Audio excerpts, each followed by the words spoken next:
Bienvenidos a un nuevo programa de Café de CGTN, soy Pablo Copari desde Buenos Aires, Argentina. Vamos a charlar con el historiador Francisco Tayana. Francisco, bienvenido. Buenas, ¿cómo va? Bien, Fran.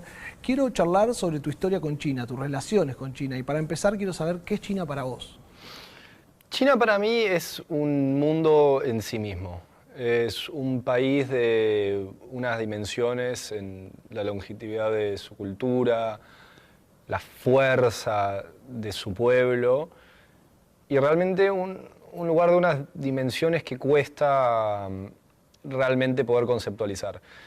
China a mí fue una entrada a un mundo nuevo, que no solo eso fue una experiencia muy enriquecedora en sí mismo, sino que pasó a ser un nuevo parámetro en mi visión del conjunto, ¿no? Uno no solo aprende mucho acerca de China, viviendo en China, interactuando con China, pero sino también uno aprende mucho acerca de su propia civilización, acerca de su propio país, acerca de su propia cultura, en el contraste con esa China, ¿no? Y me parece que, bueno, como dice el dicho, hay muchas cosas que se pueden hacer con China, menos ignorarla. ¿Cómo empezó, si podemos a pensar, cómo empezó tu relación con China? Yo actualmente tengo 30 años, ¿no? Con lo cual yo recuerdo tener 15 cuando fueron los Juegos Olímpicos de Beijing, ¿no? Y esa creo que fue la carta de presentación de esta nueva China al mundo, ¿no? Me acuerdo de quedar fascinado con esas imágenes que salían del nido, la organización de los Juegos, ese nuevo país vibrante, moderno, dinámico, que irrumpía en el escenario internacional. Y ahí, bueno, ya me quedaron dando vueltas algunas cosas en la cabeza. Y después, en el año 2012, como yo tenía 18 años, un poco antes de cumplir 19, tuve la oportunidad de viajar por primera vez a China. Fuimos con mi familia a Shanghai, a Xi'an, a Beijing, y ahí realmente quedé fascinado, ¿no? Ahí descubrí un fenómeno de una potencia, de una vitalidad y de raíces muy profundas a la vez, ¿no? Y esa cosa simultánea desde la vanguardia del desarrollo con una tradición milenaria ininterrumpida que tiene pocos puntos de comparación a lo largo del globo, ¿no? Y ahí realmente empezó mi interés de querer adentrarme más en China. Después yo tuve la oportunidad, hice un semestre de intercambio en Boston College, y ahí cursamos una clase con un profesor estadounidense y una profesora china, llamada All Under Heaven, digamos, este concepto del Tianxia, de todo bajo el cielo,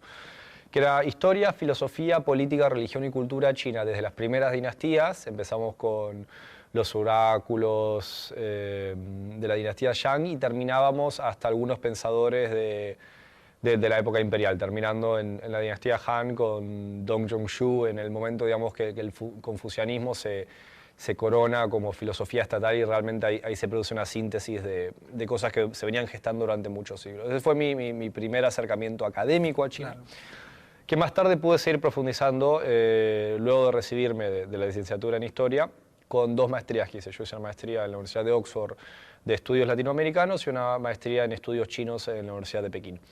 En ambos casos mi tesis fue sobre las relaciones de China y Argentina, que después continué profundizando como investigador. Y bueno, obviamente el gran salto en, digamos, mi comprensión, en mi trabajo y también en mi experiencia subjetiva fue haber vivido 2 años en Beijing. Cuando vos fuiste por primera vez y la última vez que regresaste a China, ¿cuáles fueron los cambios por ahí que encontraste más fuerte en ese proceso, en esos años? Bueno, creo que el ejemplo más claro fue Shanghai, digamos. Cuando estuve en Shanghai, me acuerdo subirme al Shanghai World Trade Center, el destapador, y estar mirando al Jingmao enfrente. Y en ese momento eran respectivamente el cuarto y el séptimo edificio más alto del mundo. Y al lado había un pozo. Ese pozo es hoy el segundo o tercer edificio más alto del mundo, el Shanghai Tower, que tiene como 200 metros más, 150 metros más que el World Trade Center. Y es esa como, no solo la sensación de que todo es nuevo y que todo cambia, pero la velocidad a la que cambia. Después, cuando yo la primera vez que había ido en 2012 no habían estado tan desarrollados los smartphones ni todas las cosas que se pueden hacer con eso, ¿no? Yo cuando ya llegué a China, WeChat, Alipay y otras aplicaciones, realmente Es una manera revolucionaria de vivir la vida en términos cotidianos, esto de no necesitar billetera, de nunca usar efectivo, de poder resolver todo en un lugar inmediatamente. Me pareció absolutamente fascinante. Cuando viviste ahí, ¿qué era lo que te impactaba, lo cotidiano por ahí? Lo cotidiano que era el cambio. Esa sensación de realmente estar como en la cresta de la ola de la innovación en el planeta Tierra. Y es una sensación vertiginosa y a algún punto adictiva. Pudiste recorrer el país en diferentes ocasiones y diferentes lugares o provincias. ¿Hay algún viaje que te haya quedado marcado, que haya dicho, che, mirá, el cambio es constante, el cambio está en diferentes lugares, pero esto me llamó mucho la atención? Y hay muchas cosas que se me vienen a la mente. Una cosa que uno se entera rápido es que la modernidad china no está restringida a un par de grandes ciudades o que es una aldea Potemkin, todo lo contrario, ¿no? Fuera de Beijing, Shanghai y Guangzhou, que pueden ser los casos más típicos, ciudades de segundo o tercer nivel. Esto no lo digo peyorativamente, sino que en el propio sistema chino que rankean las ciudades, Hangzhou es una ciudad fascinante, Suzhou es hermosa. Chongqing fue una ciudad que me impactó muchísimo. En el interior profundo de China, una ciudad de 17 millones de personas que parece ciudad gótica de Batman, ¿no? Con un subte que atraviesa rascacielos, con una pujanza formidable. Y esa sensación de que la modernidad no es particular a algunas regiones o a algunas ciudades, sino que también es una transformación comprensiva del país que llega hasta aldeas de nacionalidades minoritarias, como puede ser una aldea Miao, que actualmente venden sus productos tradicionales por internet, en distintas aplicaciones, proyectos de infraestructura en lugares muy recónditos. Yo llegué en mis viajes hasta Tashkurgan, que es una aldea autónoma tayika, a 80 kilómetros de Afganistán, en las zonas más fronterizas del oeste de China, y aún ahí ver que ahí estaba presente el Estado, estaba presente el desarrollo, aún la transformación había llegado hasta esos rincones, ¿no? ¿Cómo crees que pensar los cambios a tan largo plazo pueden llegar a afectar en este tipo de decisiones? Decir, bueno, vamos a abarcar todo el país con este tipo de políticas. ¿Cómo crees que eso es la clave, perdurar en el tiempo con un solo punto? Y me parece que es una condición necesaria para el desarrollo de China, ¿no? Si pensamos que China es el tercer país más grande del mundo y contiene algo así como la sexta parte de la humanidad, 56 grupos nacionales, miles de años de historia, diferencias locales, distintas regiones. Me parece que la planificación en el largo plazo y después la capacidad de traducir esos planes a la realidad material concreta es una condición sine qua non para el desarrollo de China, digamos. China necesita de poder llevar adelante planes que se sostengan a lo largo de años, a lo largo de décadas. Porque la gobernanza de China es un problema de una complejidad tan colosal que, como diríamos en Argentina, solo la organización vence al tiempo, digamos. Y me parece que también nuevamente esto es sabiduría política china que tiene miles de años de antigüedad, la necesidad de tener un cuerpo capacitado, de un servicio civil eficiente, presente en todos los rincones del país y con altos niveles de cohesión interna entre las regiones, provincias, ciudades, entre distintos actores de peso. Me parece que en ese punto, digamos, está el secreto de lo que China ha logrado en tan poco tiempo, que se lo podemos adjudicar a muchas cosas. Sospecho que no fue producto de la improvisación. No, totalmente. Hay una cuestión que también es muy clara, es que prevalecer o que tenga que estar vigente la cultura, ¿no? La cultura de los ancestros, la cultura de la escritura. ¿Qué es lo que más te atrae de la cultura china a vos? Me parece que el pensamiento dialéctico que tiene esa filosofía. Hasta casi en broma digo que si uno quiere realmente entender a China, uno tiene que pasarse un rato mirando un yin yang. Y ahí está el secreto. La parte blanca tiene una parte negra, la parte negra tiene una parte blanca, la parte blanca y la parte negra forman parte de un todo, que es lo mismo, que es distinto, pero que está en transformación y sin embargo mantiene un equilibrio. Y me parece que es una síntesis muy bella y poética de la naturaleza contradictoria de la vida y cómo se pueden ir acompañando esos cambios. En eso la filosofía china me parece que tiene muchas lecciones, tiene muchas lecciones respecto de el balance entre el rol del individuo y el rol de lo colectivo, donde si bien hay un mayor énfasis en lo colectivo,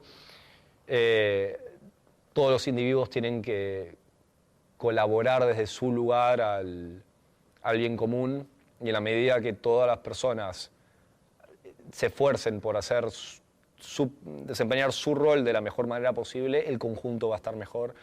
El concepto de la armonía, que no es un concepto estático, no es un concepto rígido, sino que al contrario, la armonía como un entendimiento de cómo se pueden armonizar esas transformaciones, cuál es el lugar de lo nuevo, cuál es el lugar de lo viejo, qué es lo viejo dentro de lo nuevo, qué es lo nuevo dentro de lo viejo, y cómo todo es, y cómo en última instancia el todo es más que la suma de sus partes. Y viviendo en China, ¿cómo se ha aplicado esto a lo cotidiano?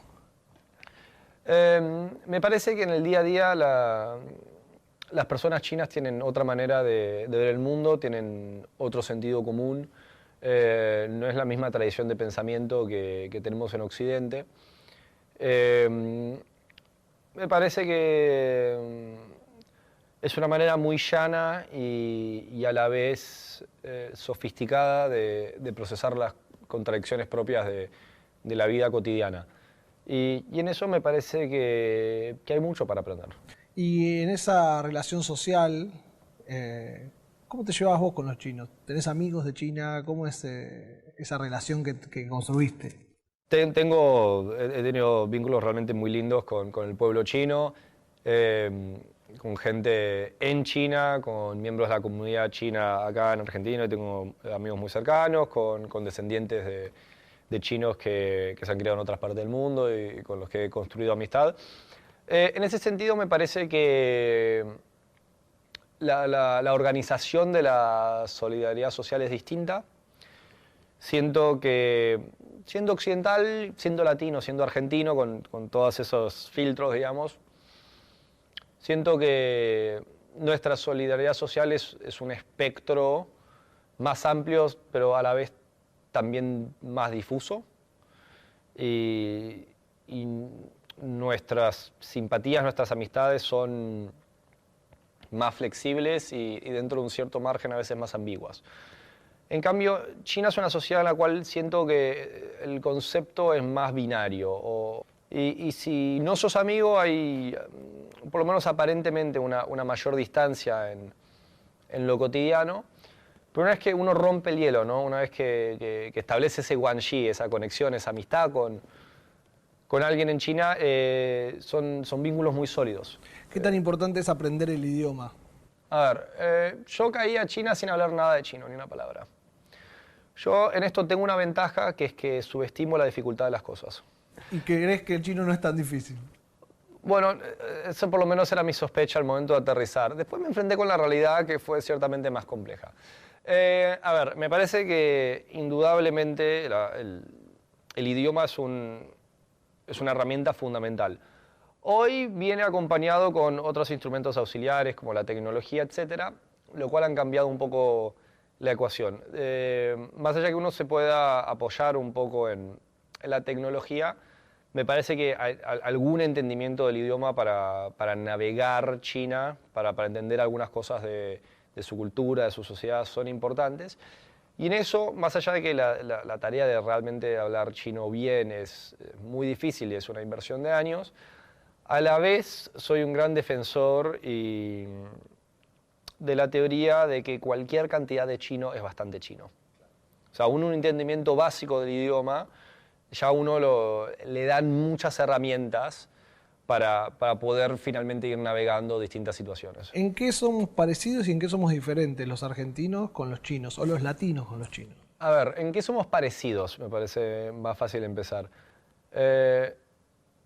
son culturas que valoran la familia, la amistad, los vínculos interpersonales, los buenos momentos,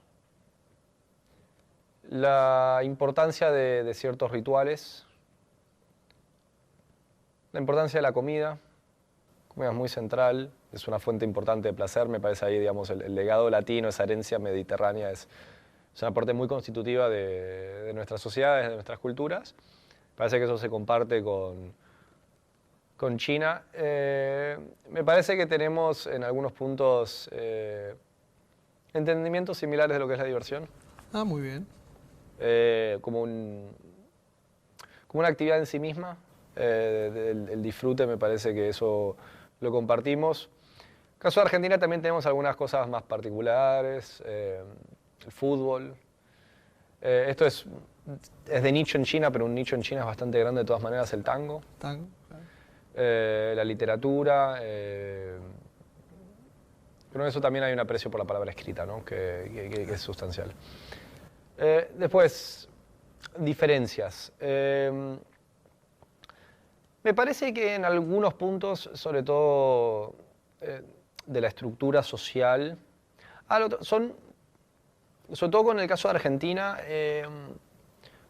son países, tanto China como Argentina, socialmente democráticos. Claro. No son sociedades clasistas en el sentido más tradicional de la palabra, como puede ser, no sé, algunos países que todavía tienen aristocracias, por ejemplo.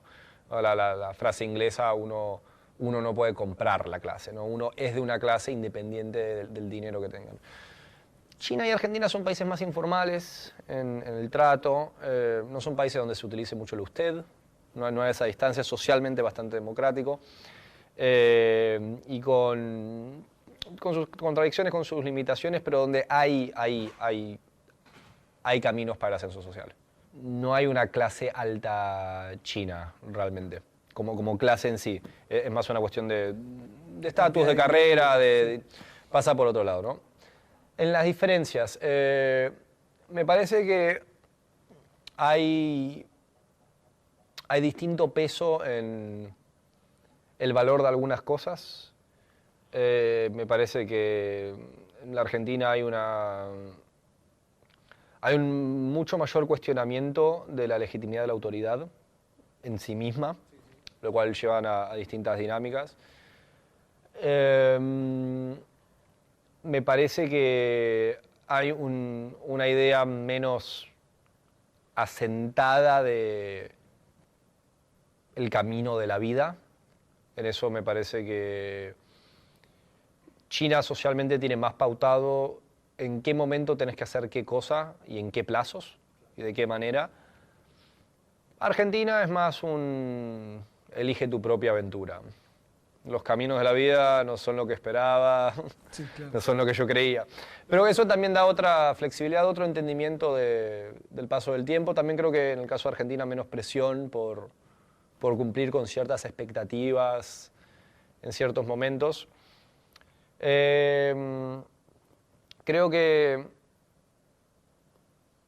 en Argentina, la Argentina es una sociedad mucho más individualista, mientras China es una sociedad más colectivista, lo cual no significa que no haya egoísmo en ambos casos, simplemente la estructura es distinta, digamos.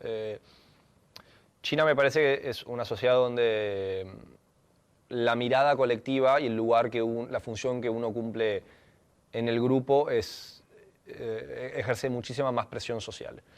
Mientras que en Argentina tiene más desarrollado, la gente practica más un individualismo que se afianza en los términos y en los parámetros del propio individuo.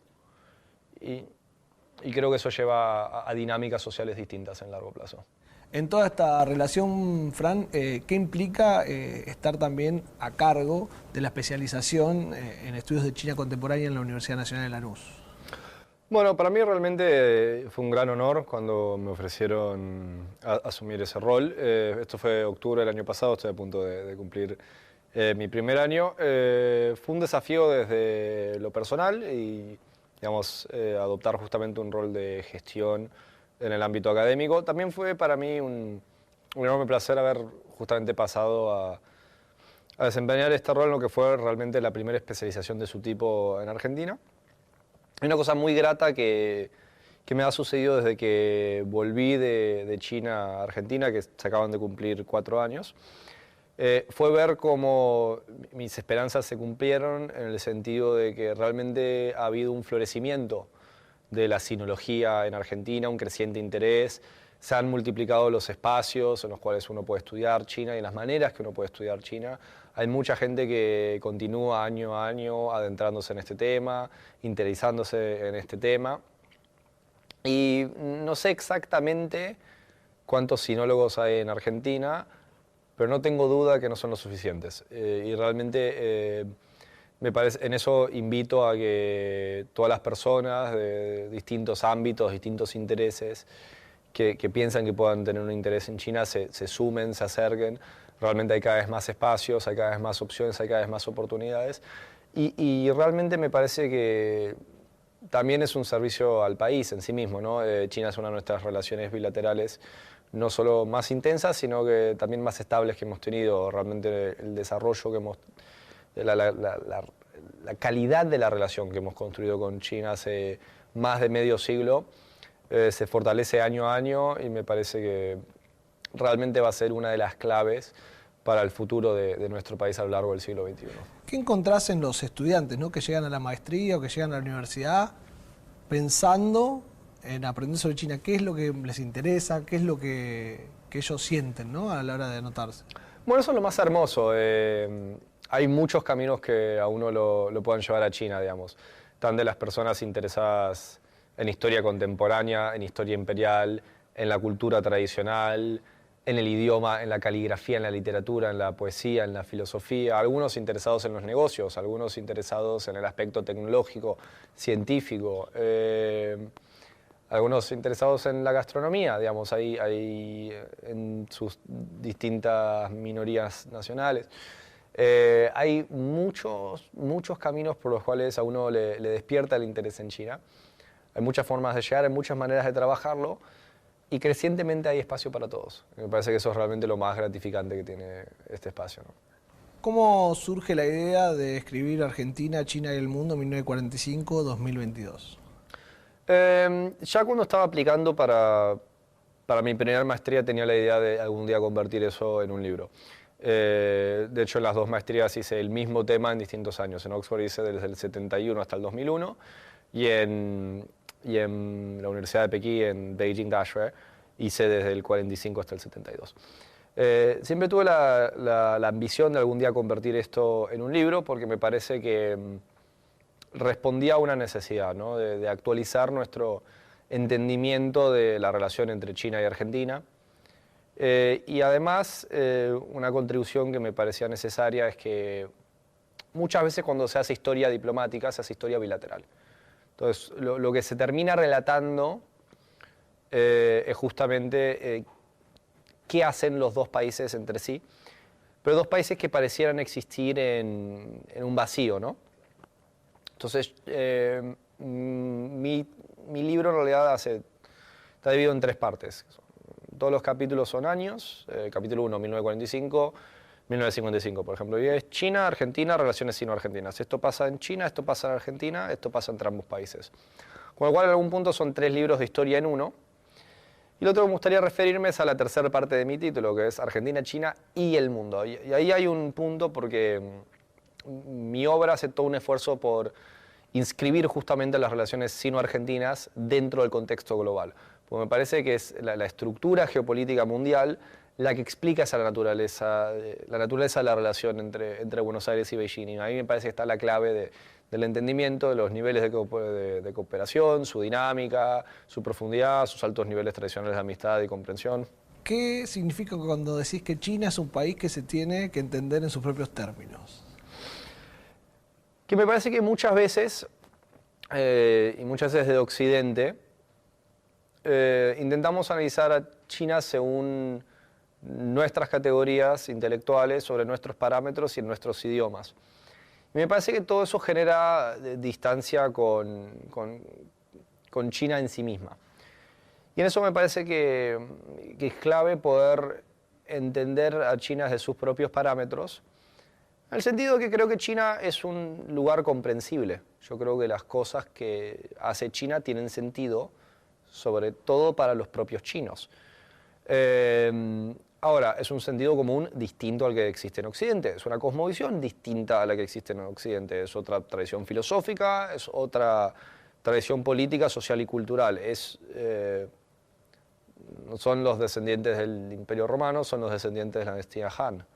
Eso implica ciertas cosas. Y me parece que realmente la única manera de entender a China es utilizar, digamos, los instrumentos, las herramientas político-intelectuales que la propia China genera. ¿Y cómo hace un historiador para entender todo eso que acabas de decir?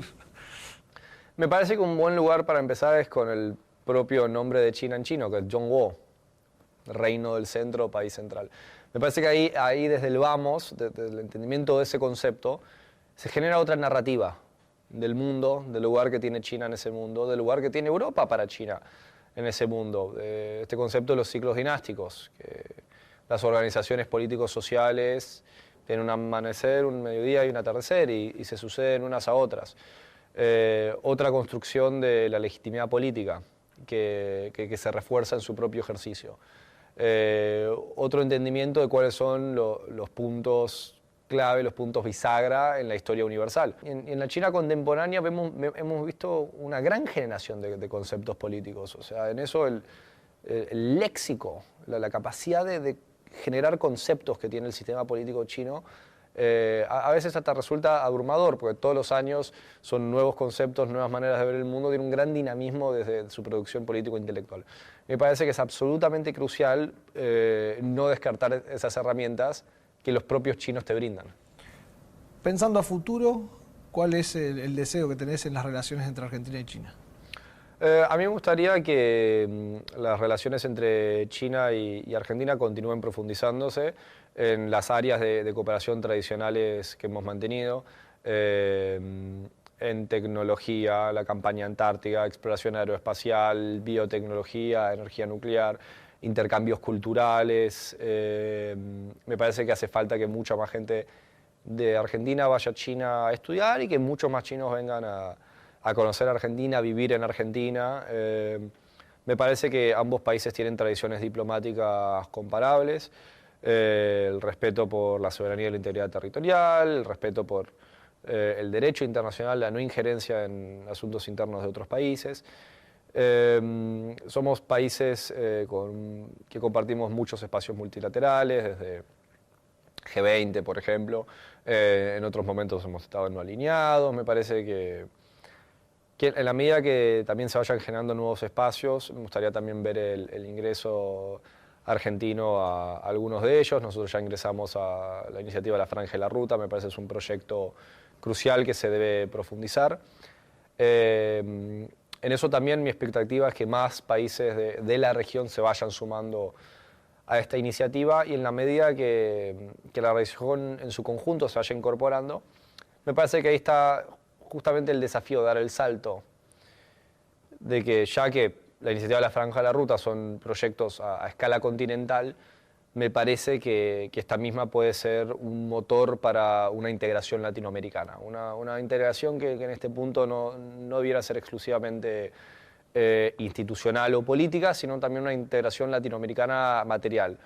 Puentes, ferrocarril, gasoductos, oleoductos, tendido eléctrico, puertos, aeropuertos, túneles, ferrocarriles. Me parece que integrando desde el espacio físico de América Latina, y eso creo que China puede ser un socio clave, un país que apuesta por la estabilidad política de regiones a través del desarrollo.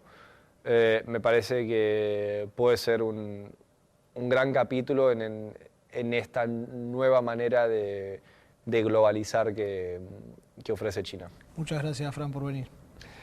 Lukachi, Chechení. Francisco Tayana en Café de CGTN. Nos volvemos a encontrar muy pronto. Habla Pablo Copari desde Buenos Aires, Argentina.